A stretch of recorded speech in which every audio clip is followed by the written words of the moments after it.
for someone like me, who is very passionate about this game, and I want to learn everything about these characters, and I try to see what was the idea behind this character. There is no idea anymore. They buffed these characters without thinking for 1 minute what it would do to the opposing player.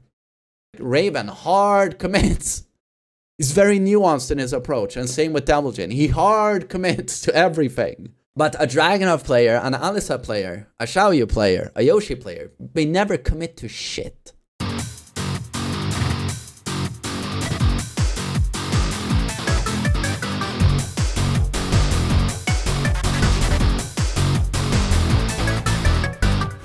Heihachi is the perfect example of a balanced character, in my opinion.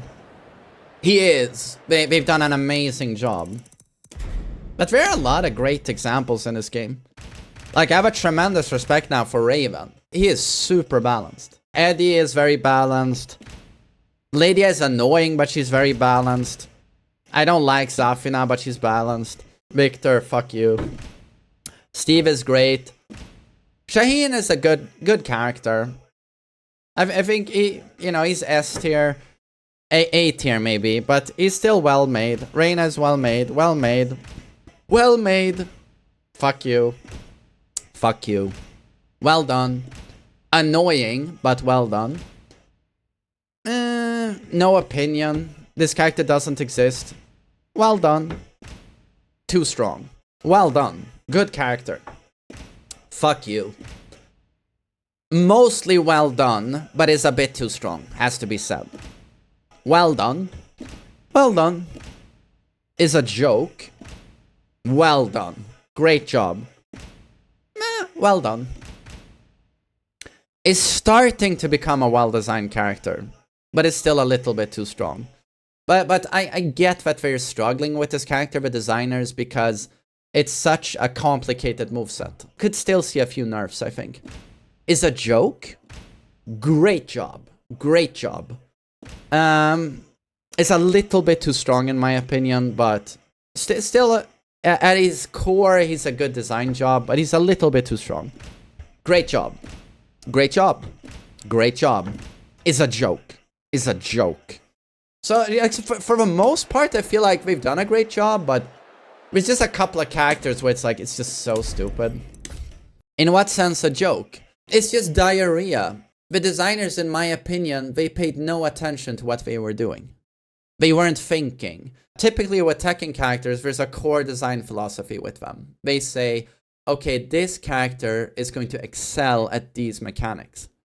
And then intentionally, we're going to leave these holes. Like this character struggles with this. And for example, with Dragunov, what it used to be was, he's a momentum powerhouse. Like, if you ever block his mids, or he hits you with these mids, it hurts a fuck ton. But what is he gonna struggle with? He's not going to have a lot of damage output, especially at the wall, weak wall combo. He's also going to struggle with people stepping him. So we're gonna intentionally make his wall running 2, which is super good on block. It's gonna have poor tracking. And he's also, yeah, people are gonna step you. His homing moves are not gonna be all that. Instead, we want you to have to lock down with your low. And also, of course, you have amazing mids, so we don't want you to have a powerhouse low. You lock them down with a low poke. It's going to add up over time. Like, people don't want to duck him due to the mid, so it adds up over time. He's chopping down a tree. Down 2, down 2, down 2. I want you to start ducking. So that's why legacy Dragunov players, they were so used to just down 2, chopping down the tree slowly with time. You know, start ducking, please. Because my mids hurt so much, even on natural hit. And people, again, even people sidewalking, chop down the tree, down 2, down 2. That's how I make you respect me. Also, he wouldn't have the best counter hits. Like Tekken 7, every character in the game had insane counter hits, except for Dragunov. He didn't really play around like counter hit strategy. So that was also a weakness the character had. And also, anytime he knocked you down, you didn't mind too much staying on the ground. All he had was like a stomp that you could roll. And he had down 2 again, chop down the tree. That's what people used mostly. Just in case you rolled on the ground, Dragunov players would use down 2. This was the core design philosophy with Dragunov.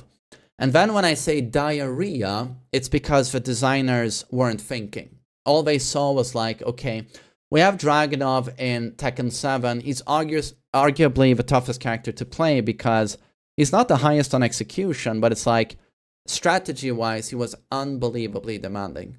Like, super honest.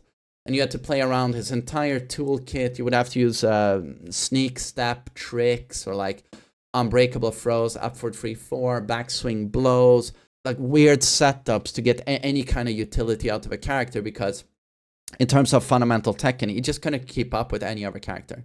He had too many problems with tracking. He had too many problems with characters feeling, I don't have to duck you. The JDCR actually mostly, he has very strong movement, Dragunov, even in Tekken 7. So that's why JDCR played him a lot like a Mishima in terms of whiff punish. JDCR dominated Tag 2 tournament scene by moving around with Heihachi and then electric whiff punish. And if you ever see him play Dragunov, note how much utility or damage he gets out of just moving around the space. You whiff anything and he down for 2 launches you. And that down for 2, of course, will launch even crouching opponents due to being a true mid. But so yeah, back to the diarrhea. Developers feel they have to buff Dragunov tremendously because, okay, he's bottom tier. He's like bottom 5 in Tekken 7. And he's like bottom 1 in terms of the effort you need to put in and getting no efficiency or rewards for the tremendous effort you put in. You know, you could put Lucky Chloe as a bottom tier or Kuma as a bottom tier, I think, in Tekken 7. But with 0 effort, you still got something out of those characters, especially in a 1-2 in tournament format. Like, those characters have so much like tricky cheese-based utility that you could absolutely fuck someone over in a 1-2. They really did well in those types of sets rather than death matches. Now they're terrible. But Dragunov, not a good character in a 1-2 format, not a good character in a deathmatch format, and much more effort than Kuma and Chloe. So which is why, if you look at it from that viewpoint, it was arguably the worst character in Tekken 7. But so the developers are like, okay, we need to buff this character. And now is where they completely break the old designer's design philosophy. In terms of what I said, like, powerhouse mids, right? Very good mids, but the trade-off was, I can't get you to duck because my lows are mediocre. So this is the step 1 to breaking the core philosophy behind Dragunov. You give him a huge hatchet low. So what the designers failed to see was that by giving him this low, you make his already super strong mids OP. Because now you just can't 50-50 and there's a huge reason to duck the character now. This also compounds in the amount of tracking the move has and the fact that the move hits grounded. So now again, you're creating another problem in the Oki situation. This character was not meant to have good Oki. And now that hits grounded and it spins them on the ground. And now we get to the next problem. You give him additional sneak cancels in his pressure, and you give him Sneak 4. Sneak 4 is the best move in the game. It just, again, completely breaks the design philosophy behind Dragunov, because now you have a move that applies Oki, it hits grounded, and also if a character tries to stand up, it will hit them on their tech roll, or their quick stand, or their get up kick, and heat engage, and if they block it, well, congrats, they are now -7 and take chip damage. And for some reason, this move has infinite reach and has decent tracking. So it's actually viable doing Sneak 4, Sneak 4, Sneak 4. And then again, a character that was not meant to have huge combo damage gets a tremendous amount of combo damage on top of his wall travel that he's always had, and he gets the best wall combo in the game.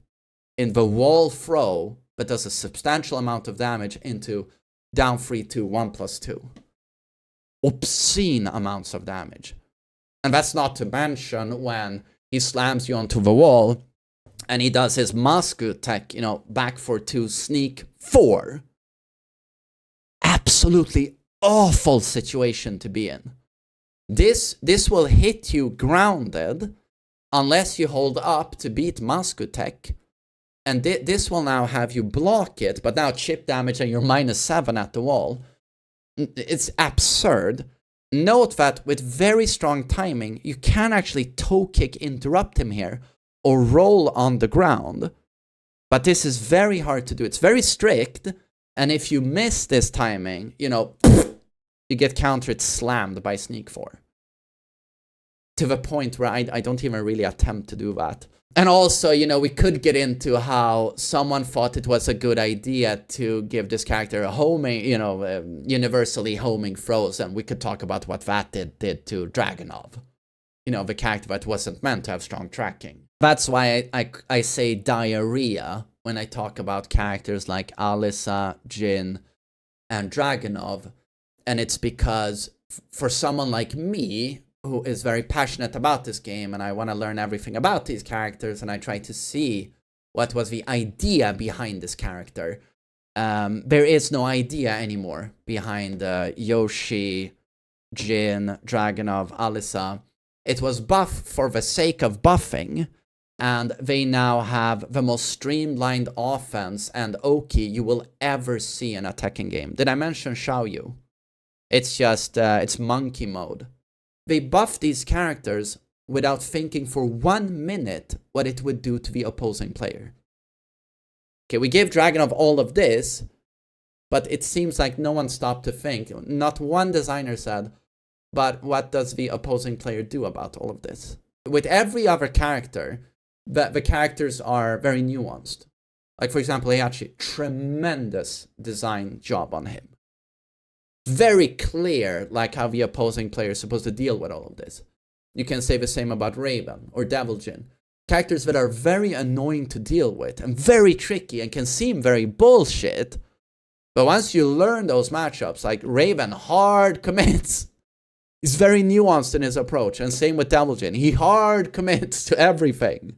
But a Dragunov player, an Alyssa player, a Xiaoyu player, a Yoshi player, they never commit to shit.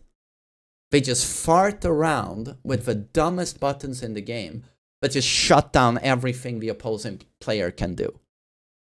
And that's why, with a lot of these characters, I just say straight up diarrhea. This Jin, diarrhea. Yoshi, diarrhea. Alyssa, diarrhea. Dragunov, diarrhea. It's just, that was designers breaking legacy, design philosophy, and not having a clue, it is apparent to me, as to what they're doing with those characters. It was buffing for the sake of buffing. And with Yoshi and Dragunov, they felt, okay, bottom tier characters, let's give them some love. But they went way overboard. Way overboard. And Jin is probably the biggest mistake in Tekken 8. Probably, I love this game. This game is a 10 out of 10 for me. But the biggest mistake they ever did with Tekken 8 is Jin Kazama. What he used to be, and what he was in Tekken 7, and what they transformed him into. My theory is that they wanted to appease beginners, and he's a protagonist, and people who are new to Tekken. And Tekken 8 is their first Tekken game. They're gonna wanna play Jin, he's the hero. That's my theory. That's why I think they did what they did to the character. But for someone like me who's just a giga nerd and who lives and breathes Tekken, biggest mistake in Tekken 8.